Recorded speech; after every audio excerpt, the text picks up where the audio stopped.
Hey, it's Danger from Nash FM 97.3. Welcome back once again for a virtual summer nights with Karl Kustoms. Can you believe that we are already into the month of June? What a great time of year to enjoy some time at the lake, maybe time out on the patio, or doing some cruising and enjoying this great weather. Well, once again, we were hoping to be over there at Karl Kustoms this week, enjoying your cars, some music, some delicious food, giveaways, but given our current situation, we're going to do the next best thing again this month and do a virtual summer night so you can enjoy this from the comfort of your home on your computer or your phone. Let's check out what we've got coming up tonight. First up, the boss himself, Carl Moyer, is going to take us for a ride in his 47 Mercury, and he's going to visit some friends around town and have them show us the cars they love. After that, we'll go over to Karl Kustoms and meet Ed Birmingham, the painter at the shop, and we'll sit down with him. He'll tell us how he got started, share some of his favorite projects, and give us some tips on how to start a paint project for your vehicle. After that, we'll take you to the engine dyno and show you what we do to tune engines and how our experts get the most performance on the street and on the track. Then we'll meet two of our customers who have cars currently at Karl Kustoms. They'll tell us what they're doing to it and why they chose Karl Kustoms. Finally, tonight is all about you. We received a number of videos on our Facebook page of your cars, and we'll show those throughout the night. And we want to hear from you again tonight, so make sure you interact with us, ask your questions, talk to us in the chat. Plus, we've got a separate post on our Facebook page, a great place where you can post pictures or you can even post video. So let us see a video of your vehicle. Tell us about that dream ride, what you love about it, the story behind it, and why it's so great. Plus, we want to know where you're watching from, so let us know. Iowa, Alaska, California, wherever it is, we want to hear about it. But we're ready to get started for the night. So we're going to send it out to Karl, who's going to take a drive and talk to some of his car-loving friends.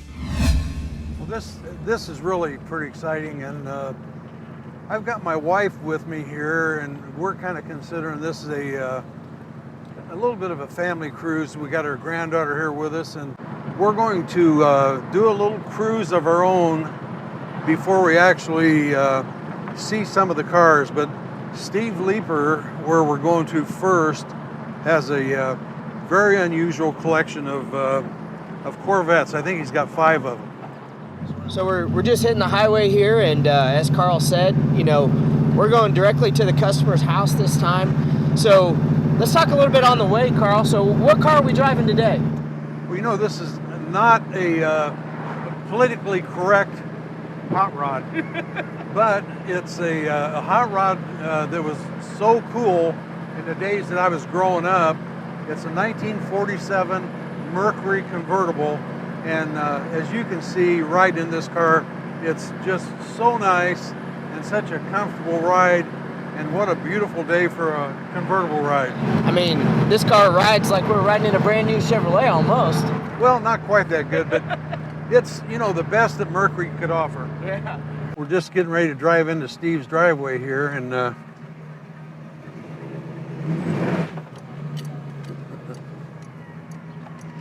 we're pulling up here, and there's Steve right there in front of us. So anyway, let's get out and see what Steve's got to show us and what he's got to say. 5 Corvettes. So anyway, Steve, tell us a little bit about what you have here. Maybe if we could do this kind of like one at a time, and why you did what you did when you started doing what you're doing, please. Well, it all began, the 90 Corvette that I have, it's up at your shop, they're working on it. And I traded it for this one in 2000, this is 2001. And then I found it, the 90, about 7 years later, and I bought it back. And then your buddy down in Smithville, I'm sure he's passed on now. Yeah. I bought the one that's in the trailer there, the 63 Roadster. I bought that from him because I was collecting these model cars, you know, dealer promos they call them. And I was paying $1,000 a piece for those dealer promos back in the 60s. And my brother said, you just will collect the real thing. So then I come across this one, and so then I was up to 4. Then I got money burning a hole in my pocket, and I found that one there, that's an '08. And I found it, when I bought the thing, I looked it over. It was kind of what I wanted, but I wanted a cashmere interior. So I found this had red interior. So I went up to your shop and I said, I know you've worked on these C6s. Can you change the carpet color? Not a problem. So they changed the carpet color, put a red carpet in it, and a hush mat in the trunk and the doors and stuff. And so that's how I got that one. And then here about 2 years ago, I was looking for a C7. Because I could buy a C7 cheaper than I could buy a C1. And I wanted cashmere interior, or you know, oak or whatever they call it, with the dark red with the oak top. Found that one on eBay. Had 800 miles on it. And I said, just what I wanted. It was in Chicago, car collector out there. And I emailed the guy and told him, I said, that's exactly what I want. And I said, why are you selling it? And he says, I bought a new Porsche, four-wheel drive, four-wheel steer, twin turbo.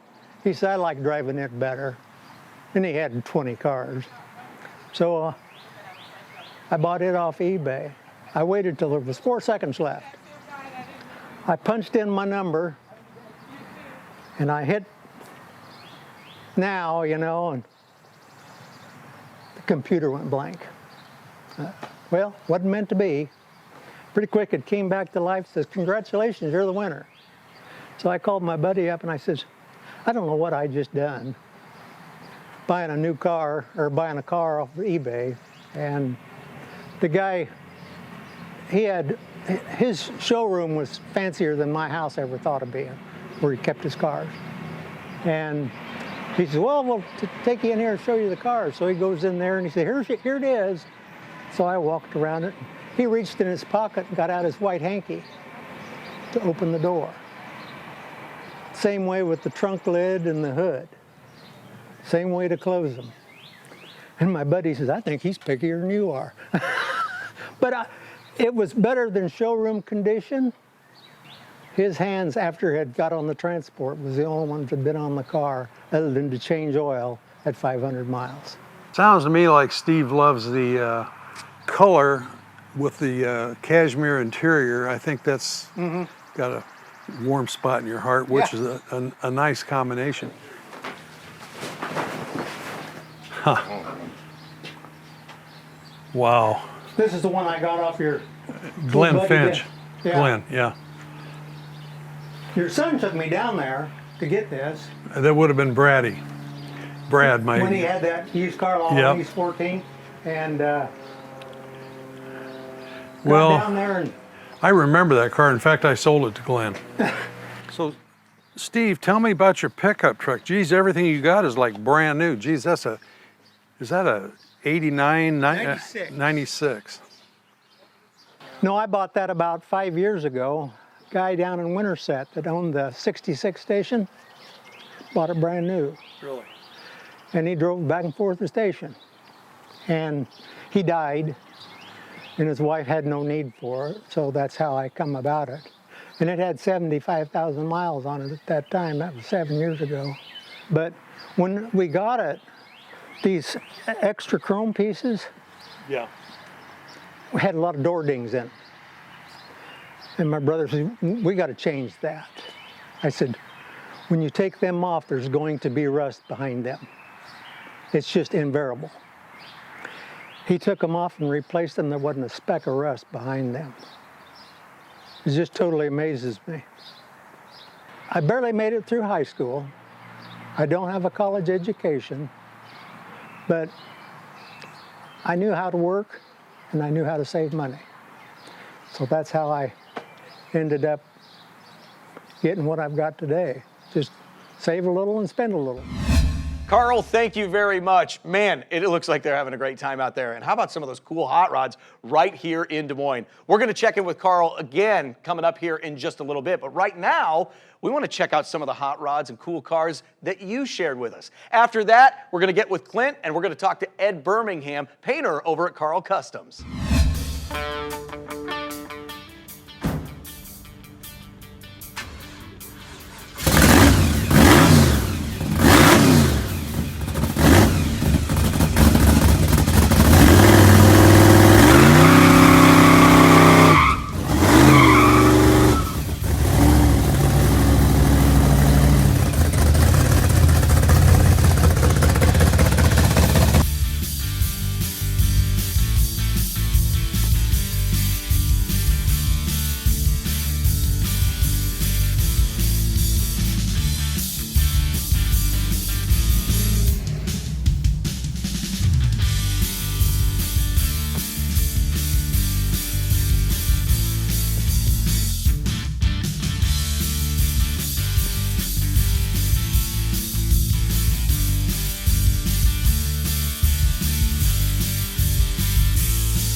my 2005 C6 Corvette.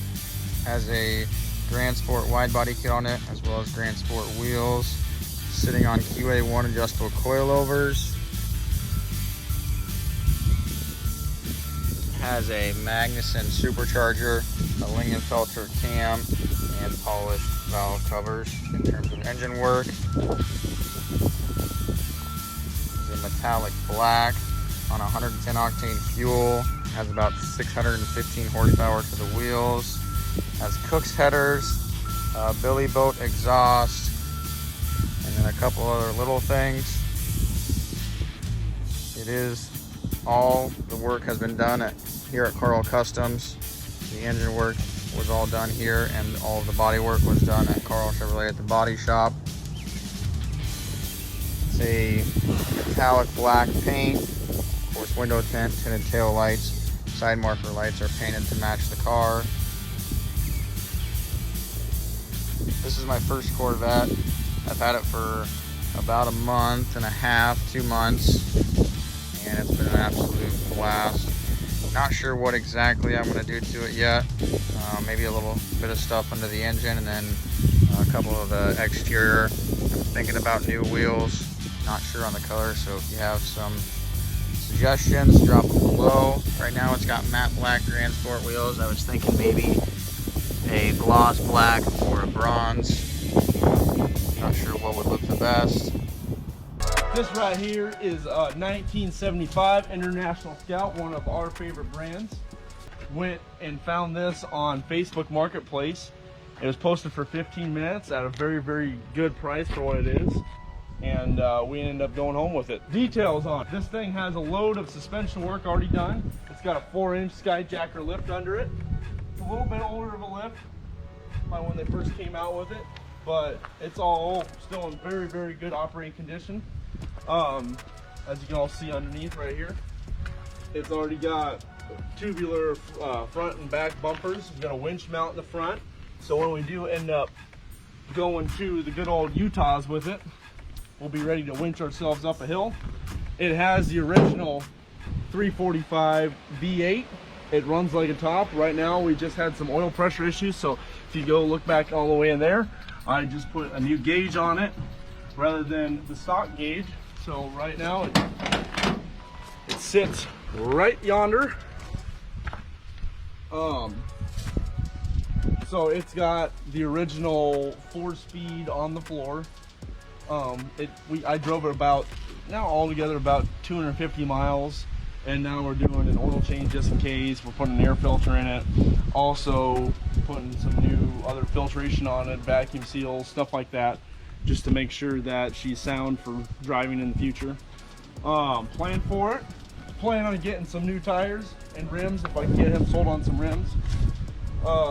Do some obvious body work. We have a company over in Ames, Iowa, right next door to us.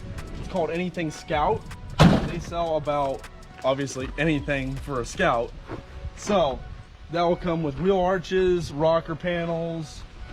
She's got some Bondo in her, so we're going to be doing some cutting and whacking on that. But other than that, mechanically, this is a very sound vehicle, so we'll be planning on doing some wheeling with this in the high point. Hey guys, we're here at Karl Kustoms. We wanted to sit down with Ed Birmingham. He's our painter here. He's been with Karl for a really long time. We just wanted to get some insight from him, talk about a little bit about what he does, and the things he's done in his past, and what kind of things he can offer you. So Ed, how long have you been with Karl? Can you kind of explain how it all came together? I've been here for almost 12 years now. I started off painting out of my own business, doing things for Karl on the side. Airbrush, pinstriping work, helmets, covers and stuff like that. Whenever they needed something custom painted, I custom painted it. And about 12 years ago, came down and see if they needed a full-time painter, and they did. So I pretty much taught myself everything. You know, I bought an airbrush before I knew how to use one. And then I sat down and learned how to use it. I do a lot of things wrong with it until I got something right. That's the biggest thing in custom painting is you learn a lot more from your mistakes than things you do right. Some of your mistakes are custom effects that people all over do just because it's an easy effect but some of those mistakes are somebody leaned their shirt into paint and all of a sudden you got texturized paint. You know, all those things are can be cool. I'm a real particular person, so I have to have things a lot right. So if I do something wrong, I don't blame it on the product or whatever. I want to know what I did wrong so I don't do it again. Okay, and how long have you kind of been into cars and then also motorcycles? Yeah, my dad used to race stock cars in the 60s, so I've always been into cars. Our family's always been into cars. We always had a car to restore in the garage or something to play with. When I got older, I went to college, got a degree in commercial art, went to work for Meredith, and I decided I wanted to play around with some cars and do some paintwork stuff on the side.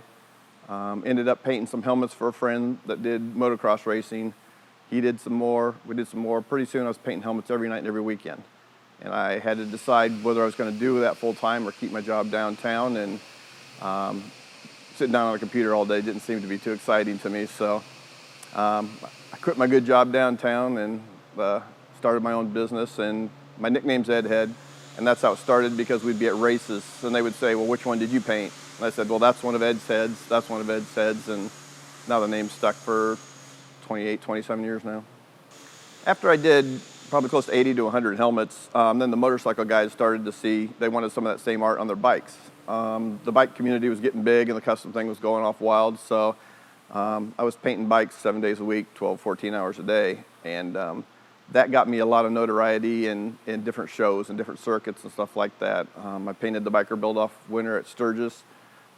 Every show that's been around, the Donnie Smith Show winner, Rat's Hole in Florida. I've probably painted close to 300 or 400 bikes. I've been on numerous magazines, and then some of the industry people started to notice that I was around everywhere and I was in all the magazines and everything. So I like to say I used to be famous. They would fly me out to Las Vegas or Salt Lake City, put on an airbrush clinic or help with a painting clinic or something that was going on that was paint. So WADA or House of Color or somebody like that would fly me around to different places just to help teach other people coming up in the industry. Now, you can paint cars, obviously, just, full top to bottom, but are there any type of specialties you have? I mean, I've seen you airbrush stuff. What do you like to do, and what are kind of your specialties? Since I come from a commercial art background, I can do complete drawings, mock-ups for the cars. I can do Photoshop work to add art and graphics to the car before it ever gets painted to see if you like it, to get things okayed. I can change colors on cars if you have pictures of them, stuff like that, all on the computer. So that helps a lot for people that can't really visualize it. Sometimes they just need to see something. And in here, I can do the full range of custom painting, from pinstriping to airbrush to graphics, lettering. Anything has to do with paint, I can do it. So it's top to bottom, inside out. So if somebody brought a car in here and just said, go have fun with it, what would you gravitate towards doing? I like to keep things a little bit on the mellow side. I don't go too wild with things. So I like to feel people out. I'll ask them, what colors do you like? What themes do you like? And I'll ask them, what don't you like? Because whatever I pop in my head is probably going to be what they don't like. So out of that, I'll sit down and I'll come up with something that I'll give them some ideas of what I think is cool, and we'll go from there. And 9 times out of 10, they say, love it, let's just do it. Okay, and like you said, you kind of painted all sorts of different things for all sorts of different people. Now, when you came to Carl's, you started working with some of Carl's cars, and then obviously you see his expectations of what he wants done. What's kind of different that you've seen for painting a car for Carl or painting a car for Carl's business as opposed to maybe somewhere else? What do we do different than others? They're willing to go the extra mile here. It may take a little bit longer or cost a little bit more, but the car is gorgeous. I mean, when it's done, underside, topside, bottom, everything is really, really nice. Other places, the places that you can't see, they can kind of let things go. Here we don't do that. Here we want to make sure it's right. We'll strip it all the way down so that we can guarantee it from the bare metal all the way up.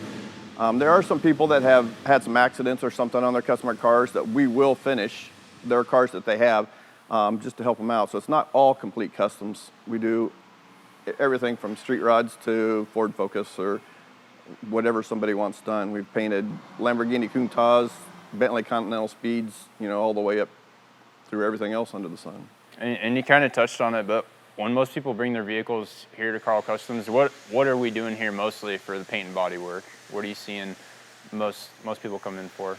Most is new paint. They think the paint's tired and it looks like it's aged. They just want to bring it back to, most of the time it's original. We don't do a whole lot of super custom stuff on it. We get a play every once in a while. But most of the time it's, let's make it look like it did before. So we'll bring it back up past the look new stage. So it'll be a full show car, but it won't have any texture on it, won't have any dust in it. We sand and buff everything out. We'll do all the door jams, all the trunk jams, all the edges. If they do a color change, you'll never know what color it was before. So pull all the weather seals. It's a pretty involved process. Sometimes we take them off the frame. If they don't want it that involved, we don't do that involved. It just all depends on the customer. Okay. And kind of wrapping things up a little bit, what's some advice you'd give to somebody that's contemplating bringing their vehicle in to have some paint and body work done? What's some things that they should kind of think through and maybe bring to the table when they meet with you guys? There are some things, especially on paint, that can kind of snowball. They need to understand that if their car's been painted before or been painted multiple times before, they're going to have to incur the cost of stripping it down. That may be something they want to do themselves and bring it to us in bare metal. We don't do our own stripping for the most part here, so that could kind of help out.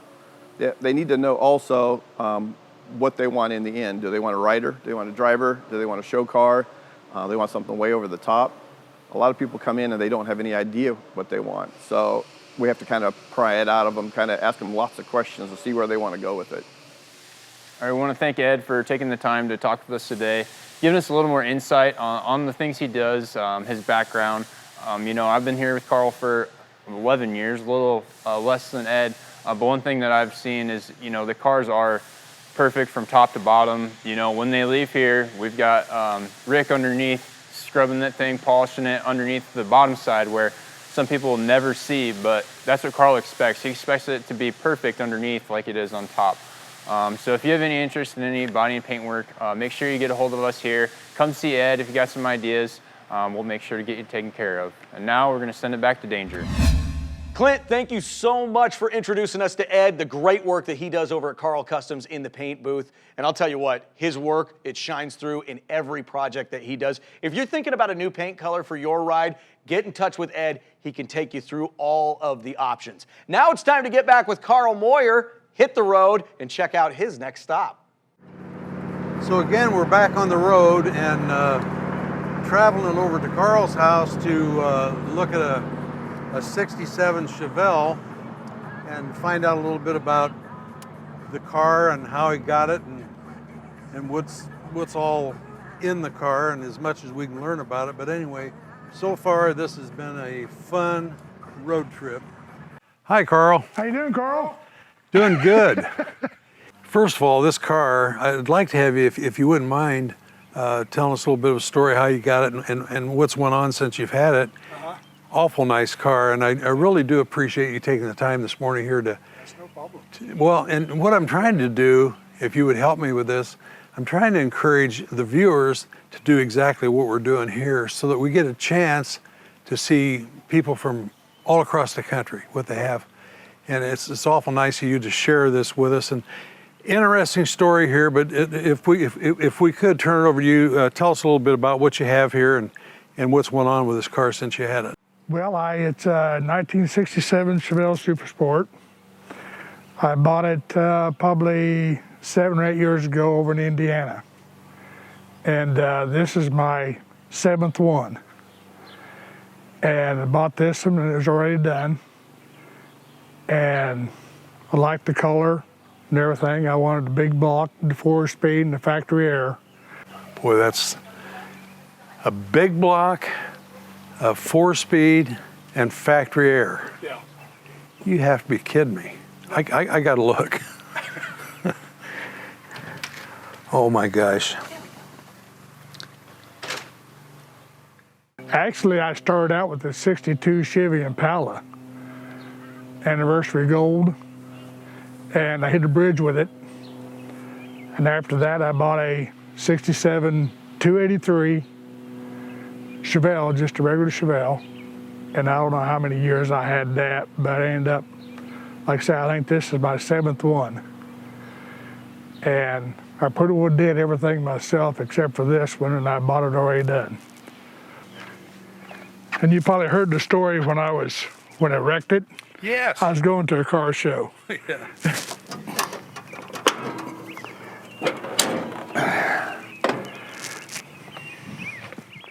Well, you know, there's not too many of them that get my heart pumping. That one does. What a beautiful car. Was this side of the car that was damaged? The front end. The front end was damaged on it, and the driver's side was caved in on the driver's door. Was you driving it when this happened? Yeah. I enjoy the sound of it. You know, going down the road, that big block just gives you chills. Yeah. And I was just totally amazed what it looked like when I got it back. Yeah. It just 100% different than what it was. We're into valve cover racing now. I've heard of that. So now tell me about this valve. Now, did you set on this thing? No. So how's it motorized? Let me show you. I'll just show you real quick. What you do is just take a regular valve cover and you put a piece of aluminum on the bottom of it. And you put an axle in the back and an axle in the front. And you get rollerblade wheels or skateboard wheels or any kind of wheels, and mount them on there. Then you put weight on the back, and the weight can't be over 10 pounds. And you just put them on a track, kind of like a, what do you call them, soapbox? Derby, yeah. Yeah, soapbox derby track. And they got a little thing here, they raise it up, goes down through the track there, got a timer at the end, shows who won. So how you doing? Are you the champion yet or not? Well, we haven't been to no car shows to do that. Oh, so they have these. The lug nutters put this on. It's a car club, but we haven't been nowhere to try them yet. Well. But Dick built a track in his garage, and we've been over there working on them. And Carl, we're going to get on down the road, and very nice to meet you. Thank you so much for. I enjoy it. Well, good. Yep. Thanks a lot. No problem. You take care, and thank you a lot.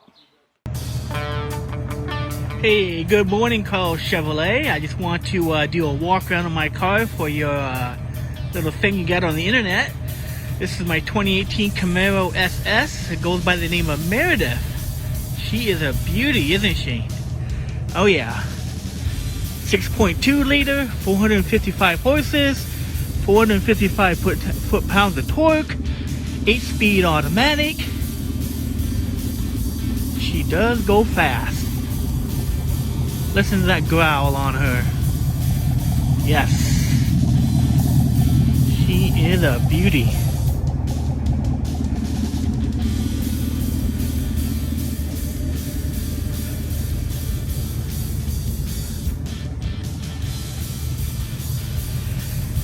There she is. Thanks for letting me show it to you. My name is Chuck Sauer, by the way. Okay, so this is a 1978 Trans Am. It belongs to our friend Doug, and Doug has brought it over to Karl Kustoms for a fresh motor and some AC and new suspension. And Doug had a 1981 Trans Am in the mid 80s and had to get rid of it.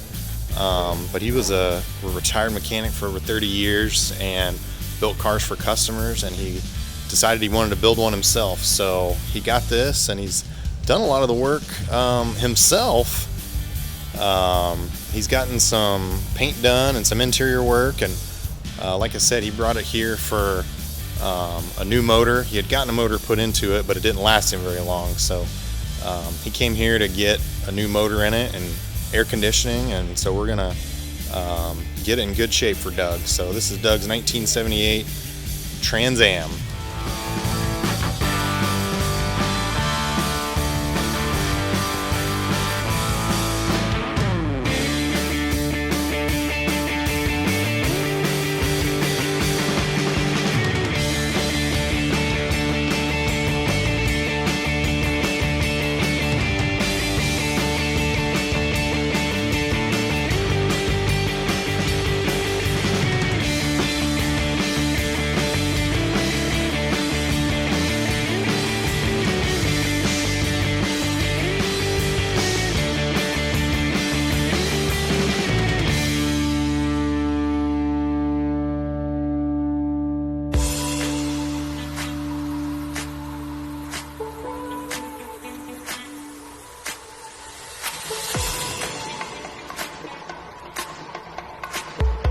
This is the ZL1 2018 Widowmaker Camaro. Had it since bought it new in November of 17. We've added the 1LE wing, which is about 1.25 inches lower than the stock wing. We've also added the rear window louvers. They're paint matched, gloss black to match the paint and the wing. Then on back further to the back of the car, we have the Moramito Hilo tail lights.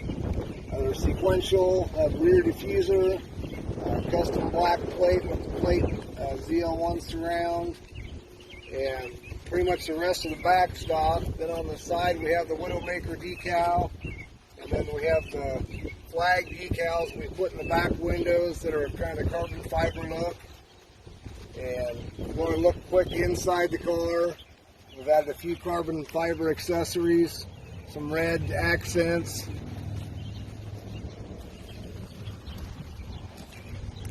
Then coming on around the front, did a build over the winter, went from the standard roto fab to the big gulp roto fab. Had the K-Tech 103 throttle body, obviously the supercharger from Magnuson, 2650R. The catch can, and out front we have the front splitter. Again, the black plates goes in the tow hook spot. The tow hook also goes there, the red tow hook that goes there. It has a camshaft by BTR Stage 2 cam that goes with the blower, and we're putting out about 800 wheel horsepower roughly, depending on which dyno. If you want to walk around this side, we've got the matching gas cap that go with the rest of the carbon fiber accents. Stock wheels, we do have a 17-inch drag pack that goes on with Mickey Thompson ET Street R's. I think that's pretty.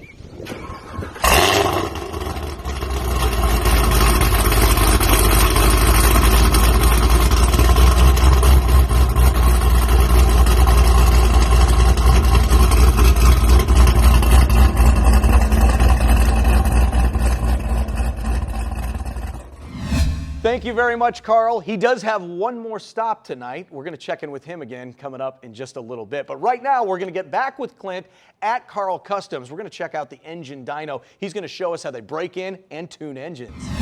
Hey guys, we're in the machine shop at Karl Kustoms, so we're going to go in here and check out the engine dyno with our head machinist, Kelly Tapper. Kelly? Hey. So inside here, like I said, we've got Kelly Tapper. He's our machine shop manager. We're standing inside the engine dyno here at Karl Kustoms. We just wanted to get with Kelly today and talk a little bit about what we can offer with the engine dyno and things in the machine shop. Kelly, can you explain a little bit what this is and how we use it? This is a benchmark superflow dyno. Basically, it is used for breaking in engines, seating the rings, tuning the engine, checking ignition systems, tuning the fuel systems. There's quite a bit that we can do with this, and we can run fuel injection on stuff like this also. So, but it's a pretty diverse machine that we're used for diagnostics. Okay, and you mentioned breaking in and tuning. So can you kind of talk about the different things you do when you're breaking in an engine, whether it's a crate off the shelf or something that you guys built in here, and then taking it a step further to tune? Sure. For the most part, the crates or any engine that we build for, say, we will take a carburetor that we know is already set up good, that we don't have to worry about. We'll do the base timing check on it. We've got the EGT set up so we can measure the temperatures per cylinder in it. And we can watch the fuel chart as it goes up. But we'll put a slight load on that thing for maybe about 30 minutes or so at about 1300 degrees Fahrenheit per cylinder to get some good temperature in the combustion chamber and the rings to get everything to seat in properly. And we'll have it sitting there maybe around 3,000 RPM to 3,500 RPM, just varying the timing and changing the load on it as the 30 minutes pass by until the rings seat in. Okay. And then taking it a step further with tuning. You mentioned we use some of our own stuff, and then if customers got some carburetors, drives, those sorts of things, they can send them into us, and we can put them on and make sure everything's driving. Can you talk a little bit about that? Yeah, we get that for quite a bit of our customers for the circle track. We'll go ahead and start out with what we know works good and has a good baseline number. Then we'll put on the customer stuff and see exactly where his is as far as the richness of the carburetor, how it transitions from idle circuit to wide open throttle, just the fuel delivery system on it totally. And then we're able to manipulate it, turn it around, or adjust it properly so that the customer's happy and we know it's going to be safe for them to run so they don't have any issues. And that's also a good opportunity to say a guy's been running the same carburetor on, a couple different engines. Maybe it's a little worn out, and maybe we have something superior. It's a good opportunity to, we can check it right here. There's no guessing, right? Correct. There's you would be surprised the amount of stuff that I see that are inside these carburetors, especially on the dirt track. They're in a harsh environment, so anything from debris in the fuel bowls or the air bleeds that the customer's telling me that's not working, so we'll go and figure out what it is or clean it out while it's here.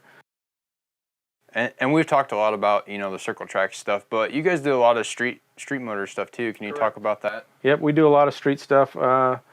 We're able to use lambda meters on some of the other headers, and that measures the oxygen. Not only are they hooked up back here at the collector, but we've also got them per cylinder, so we can really fine tune on some of that fuel injection with the new Holley system up front. And we've been doing these, different things like we did with Robbie on the chassis dyno. And I've asked before, I'll ask you, a guy's thinking about putting an engine together, either building one or buying a crate or whatever.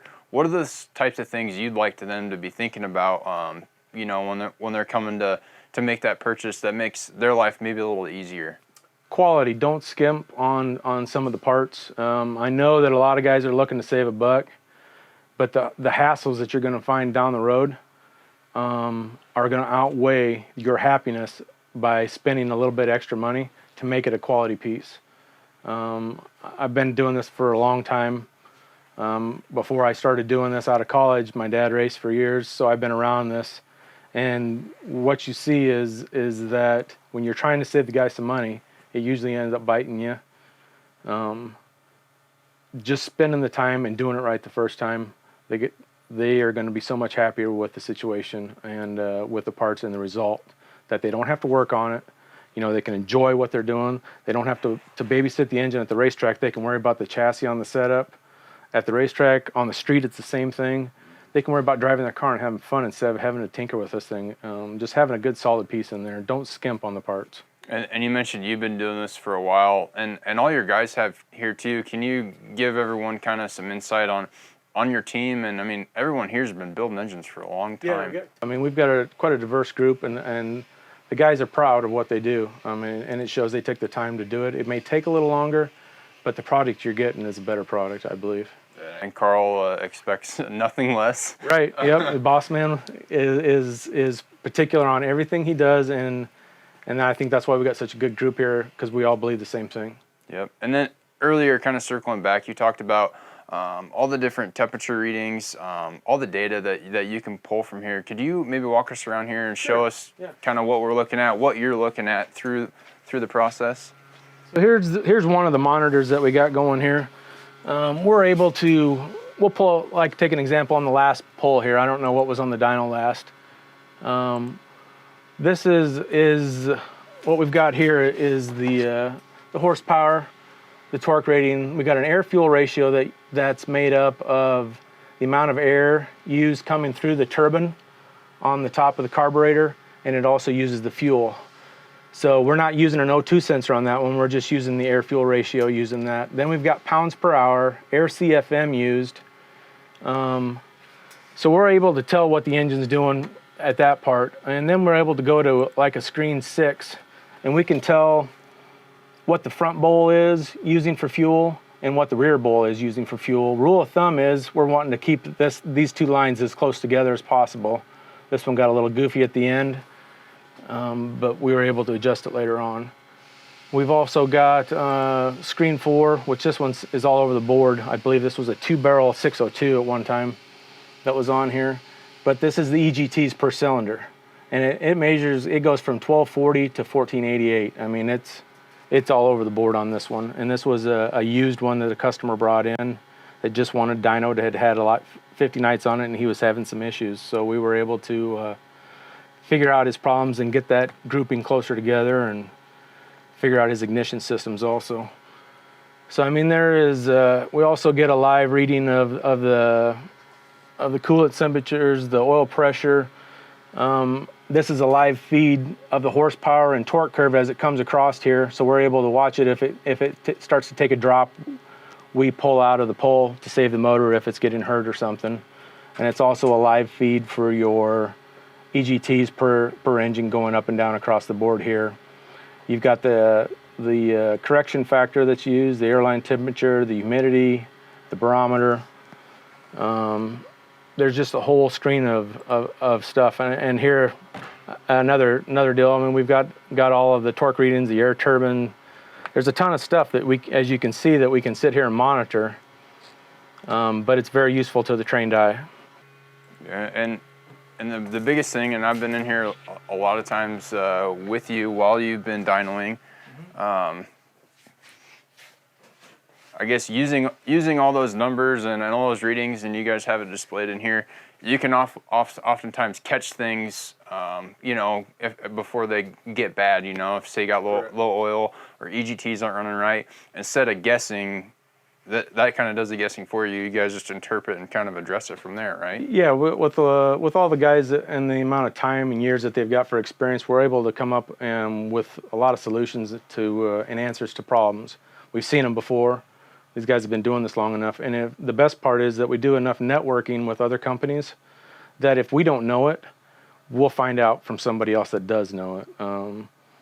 If I don't know something, I would rather say, hey, I don't know, and find out from somebody else than take a guess and say, and look bad later on. So we're honest about it in that way, Yeah, awesome. And like we said, kind of the data doesn't lie. Right. So I'd like to thank Kelly for taking the time to kind of walk us through the engine dyno and some of the other things we have here. If you're interested in any engines or anything related to that, make sure you give Kelly a call here at Karl Kustoms, and he'll get you taken care of.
Hey guys, Billy Vest here. We're going to tell you a little bit about this factory stock. This is Keith Enslin, he's a car builder. We just wanted to kind of give an overview of what this factory stock is down here in Texas. We run these in Texas and Louisiana, just down in the south. One of the things about this car is we run F45 slicks off of NASCARs. Some people find that hard to believe that they actually get traction, but they actually do. It's kind of incredible to think about. But anyway, one of the most special things about this car that we want to talk about is this 602 crate. This year, USRA sanctioning body has allowed us to run a crate motor. This is only one of two that we know of in our area. The other one, I believe, is in Oklahoma.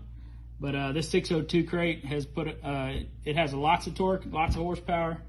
Our second night out, full night out in this car, we came up from 20th to 4th. We were real happy with that, being the second night out on the car.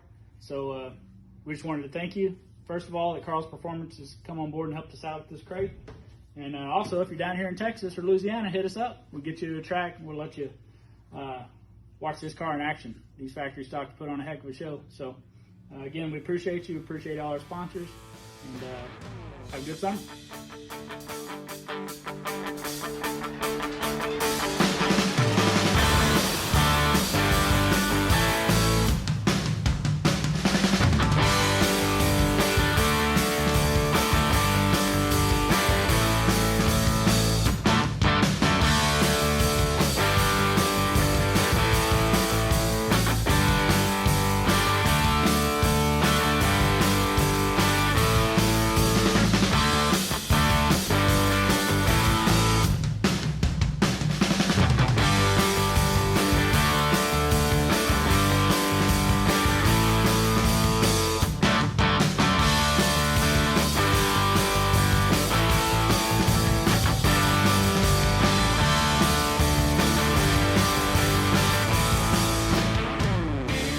Hey, Clint, thank you very much. That machine shop staff, they are second to none over there at Karl Kustoms. I'll tell you what, a lot of those engines are already on the track and running really well this summer. If you've got any questions or need any advice, give them a call over there at the machine shop. As a matter of fact, even if your engine is already in your race car, bring it on out. They can put you on the chassis dyno just in case there's any quick adjustments or tune-ups that are needed. Now we're going to check in one more time with Carl Moyer as he is cruising Des Moines. He's going to stop by and see Bill and his two Camaros. So Tony, we're continuing our cruise, and right now we're on our way to Bill Scott's house to look at a late model Camaro that he's pretty proud of. He's had quite a bit of work done to that car at Karl Kustoms, and so anyway, we're going to be pulling up there pretty soon, and he can share with us what all he's done to it and what got him started on this project. But I've seen the car. It's really a really neat car, and it is an example of some of the things that you can do with a brand new Camaro and some of the things that we offer at Karl Kustoms. So this will be kind of an exciting little stop here. Well, and you know, when you look at the shop, the last probably 6 months, there's been so many late model cars in there getting work done. I mean, I think if you've got a vehicle, a late model vehicle, performance car, it's definitely something we want to be part of. You know, it amazes me what people are doing today with not only Corvettes and Camaros, but pickup trucks, performance-wise. And there's a pickup truck in there the other day. I'm telling you, this thing sounded like a race car. And I don't know what all they did to it, but whatever they did to it, it sounded awful healthy. I think it's just one more thing, you know, for all you guys watching tonight to really know that, you know, Karl Kustoms is more than just hot rods and old cars and race cars. I mean, it's late model performance. If you want to do something to your pickup truck, your Tahoe, your Suburban, that's the place to go. And we got the crew over there that can get it done. Well, the other thing too that you want to keep in mind, let's just say for a minute that you've got what you consider to be a performance car, which might be a Camaro SS or a Corvette.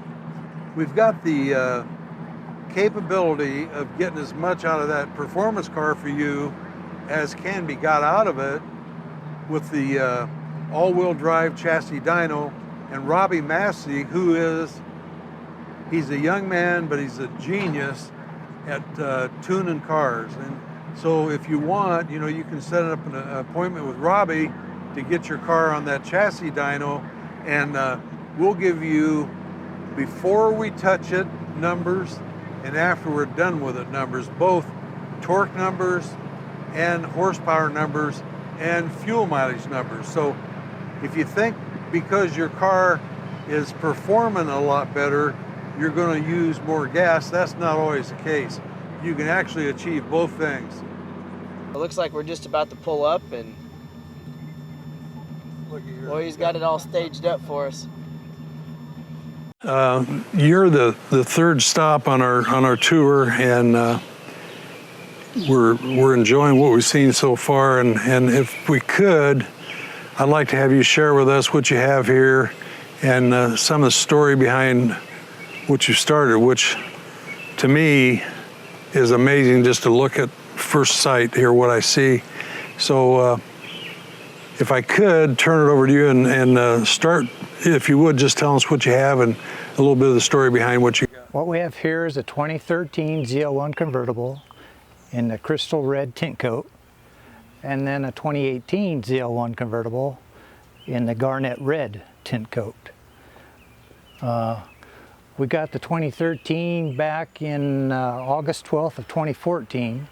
I always knew I wanted a ZL1. It was just a matter of finding one. We had one on order for the longest time, and it kept getting pushed and pushed. So then I started searching online, and we happened to find this one down in Dallas, Texas. So we bought it over the internet, had it shipped up, and over the winter I tore it apart, tore the inside out, put the hush mat in there, and then of course LED lights, changed out all the lights and stuff to the LEDs.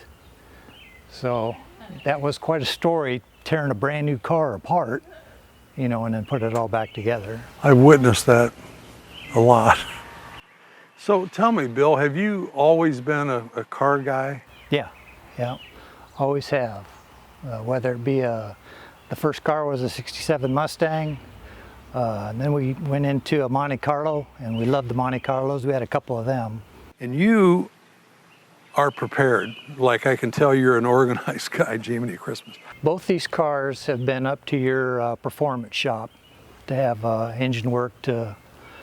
We love that cam sound, that lump with the extra loud exhaust. So this one they did in the spring of 2014.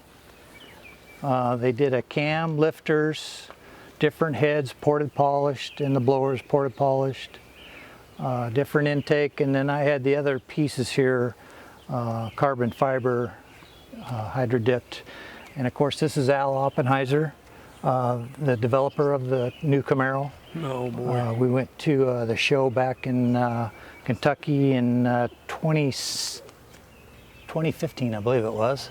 So this one's up around 730 or so horsepower. And at the rear wheel? At the rear wheel. Now, have you been on the dyno over there? Yes, yeah, they dynoed it, tuned it. What'd you think, seriously, of that operation? Was it able to give you information that you was able to relate to? Oh yeah. Yeah, they gave me the charts, and everything, so. Did they give you a before and after? This one we didn't do a before, because I really didn't care what the baseline was, so. You're a real car guy, I can see it, and again, like I said, you can do it, but then doing it right, and geez, you must be shining these things 24/7. And again, this one just, I think in the end of March, they got finished with it. Cam, headers, lifters, ported, polished, the blower. And drivability wise, are you happy with the drivability? Yes, very happy. This has the largest cam I could get in it for an automatic, without going to a new stall converter. So this is exactly what we wanted. And again, love that sound. Would you mind firing it up for us? Sure.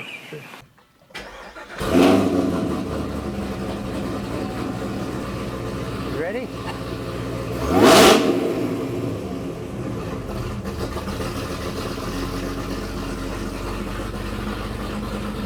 You get along with your neighbors okay, Bill? Yeah. Oh my gosh. Well, you know, again, I can't thank you enough for taking the time to do what you've done here. Well, Bill, Well, I thanks look so much. forward to when we can all get back together there at your place, you know, for the Yeah. summer nights. Have some free ice cream. There you go.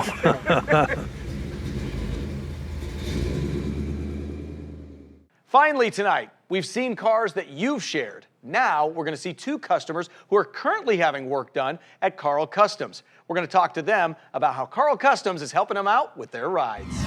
Hey guys, we're back here at Karl Kustoms, and one of the things we wanted to do was talk to a couple of customers that have their vehicles in our shop right now that we're doing some work to, and we're going to talk to a couple of them tonight. And one guy we're here with right now, his name's Dan, and Dan's going to show us his vehicle that he has in the shop, and Dan was nice enough to come in and give us a look. So Dan, tell us what we have here. Well, it's a 1979 Corvette. It came with a L82 package in 79, which sounds impressive, but any car lover knows that it came with about 225 horsepower. So it was during the gas embargo, so it wasn't a very high performance car. I bought it, it was about 4 years old, I guess, when I bought it. I bought it from the original owner. I was 25 and out of school and wasn't married, and so bought the car with 25,000 miles, and 36 years later I've got 30,000 miles on it. It was relegated to the shop and just setting back, getting dusty. It probably hasn't been driven for at least 10 years, and so I decided to get it freshened up a little bit. Well, first of all, it got cleaned up. I mean, underneath it wasn't rusty, it just was grimy, and so we're really giving it a pretty good overhaul. So the motor, we took the motor apart. Motor was in good shape, but we put aluminum heads on, roller cam. We're going to put a Sniper fuel injection system in it. We completely redid the suspension, so I got coilover on the front and the back, new brake system all the way around, going to get new wheels, new exhaust. And so it'll be a 1979 Corvette, but it's going to have a lot of the modern amenities, and didn't drive it to keep it nice, and then I let it kind of just, set and didn't take very good care of it. So I'm just excited to get it back on the road and have it know that it's, in a condition that it should be in and respected. I guess that's probably the most important thing to me right now. Talk about being able to come into the shop, kind of check on the process. Yeah. I know you've been in here a couple of times. I know I've seen you. What does that mean to you to be able to just kind of drop in, be able to talk to Patty, talk to Jason, just kind of see how things are going? What does that kind of mean to you? That's been fun. It's been fun to stop in and see the progress, fun to take some pictures, ask some questions. Some of the things I even talked about that we did to the motor, I said it, I don't even know if I understand completely what it does, but it's been real encouraging to be able to stop in and visit with the people that are actually working on the car for me. Yeah. And what made you come to Karl Kustoms to get this done? I don't know when Karl's opened, but I remember I grew up in northern Iowa, and I remember driving to Des Moines, and there would always be a gazillion Corvettes, at Karl's, and so we'd always pop off the interstate, take a look at cars, and I've bought now, I don't know, probably 3-4 new vehicles from Karl, and knew he had this shop, and as my boys kind of prodded me to get this thing going again, I decided just to make a call. And I'll tell you, really what pushed me in a good way was I called and was talking to Patty about how would this process work, and how far out are they before they could take another project on. And she wanted me to bring the car down. Well, I hadn't driven it, like I said, for 10 years. And so I told her that. She says, well, we can come and have somebody pick it up and tow it down. And I'm like, well, let me think about it a little bit. And she really kept after me, like, well, just let us come get it, and I really appreciate that, because I think the first time I called, she kept nudging me to a point of that same day. They came with a a truck and picked it up and hauled it down here. And I think I'd probably still have it sitting in my mini storage facility, wondering what I was going to do with it. So what I love most is it's going to look stock, but other than the 8-track player and the interior and the body, I guess, but everything else is going to be you know, really new technology and updated, and so it's just going to be fun to drive. We have a 1950 Chevy 2-door sedan, a deluxe. I bought that in 1975. It was actually for sale at an auction, a church auction. The preacher had gotten so old that the DMV took his license away, and my dad, you know, kind of cajoled me to get up there and try for it, and I bought it. $900 and only 31,000 miles on it. And that was my first car that, you know, I actually bought myself. And it was a daily driver for probably about 4 years. Well, it's just been, I bought it green. It's a two-tone green, but I'm not a fan of green. And finally, my dad had a little body shop, just a little two-man, you know, pound out in cars, whatever. And I finally talked him into painting it red after about, 15 years. And he did. And it's 86 IROC Camaro red. And she stayed true to that. Been that color ever since. And just a lot of people, just tons of people come up. And there's always a family member that had one, always. And it's just fun to talk to everybody. It's kind of neat because coming back from Reno, she looked over at the odometer and had just hit 80,000 miles. And she said, boy, I hate to see it go over 80,000. It quit working. Never ticked another mile over on the odometer. It's locked up at 80,000 miles. Stayed there, yeah. And stayed there. No, it's got a brand new speedometer now, but when we were driving it with the 6, it just died when she said don't hit, you know, over 80,000, and then it quit ticking over. Air conditioning, brakes, exhaust. You made the radiator had to be refit. It didn't fit right. And they got a better fan for us. They actually fit on the back step up front. Yeah, electric fan. Fixed the shifting. Oh, they did all the wiring. Wired it. Yeah, they had to fix the shifter because it wasn't quite kosher yet. And just anything they found, it was just go do it. Yeah, because I really want to be able to drive coast to coast, and I think they got it. And they dynoed it to what we wanted, which was being able to use pump gas, just your ordinary pump gas. 87 octane that we can get anywhere. So I can go anywhere. Still dynoed at 353 horsepower, so we were happy. We both did a lot on this car.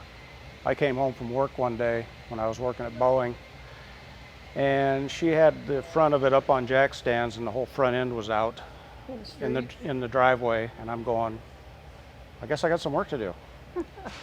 And that's when we bought the Mustang 2 kit and bolted it in, and kind of went from there. Coming here was the best thing we ever did, and I'm not, you know, pandering. They made it so easy, and they listened to everything. Oh, golly, yes. Put up with a lot of questions, so that was nice. Didn't hang up on me when I called a lot. And they look for stuff. This is what we want to accomplish. We figured we'd be stuck having to do the wiring, and they said no problem. And we've always done our own wiring and done our own this. It was so nice, and it was beautiful. And before we go tonight, the automotive community recently lost a dear friend in Yodi Olam, who, just like you, was a car enthusiast. So last week, a lot of his friends got together to celebrate his life with a memorial cruise. We're going to leave you with some of those images. As always, thanks for watching.